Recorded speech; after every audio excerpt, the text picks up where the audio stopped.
So hello guys, ngayon ituturo ko sa inyo kung paano gumawa ng AI na photos na katulad nito. Yan, ayan yung ituturo ko sa inyo na trending dito sa Facebook.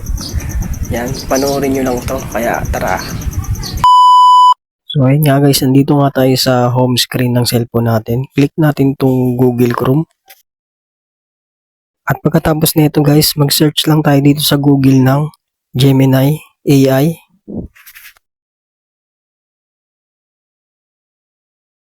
Tapos may makikita ka rito sa unahan, Google Gemini. I-click lang natin to.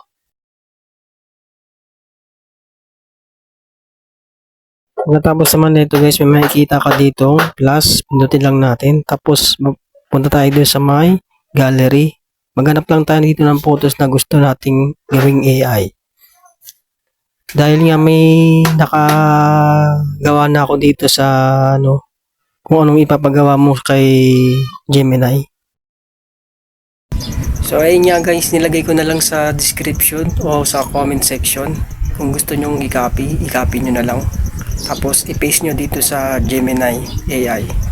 Kung na-copy nyo na dito na ipapagawa nyo kay AI, tsaka nyo i-paste dito kay Gemini. Tapos may makikita ka ditong send. Maghintay lang tayo ng ilang sandali.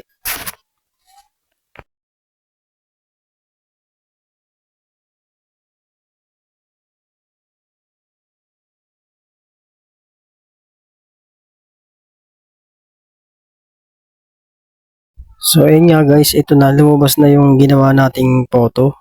Ayan, ito na yung resulta niya. Ayan.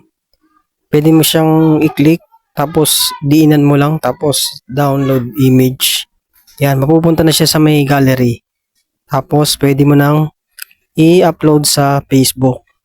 So ayun guys, ganyan lang kadali gumawa. Kung paano gumawa ng Gemini AI ang photos. So ayun nga guys, ganun lang kadali gumawa dito ng AI photos na pinag-uusapan dito sa Facebook. Kaya ano pang hinihintay nyo? Gawa na. Peace out.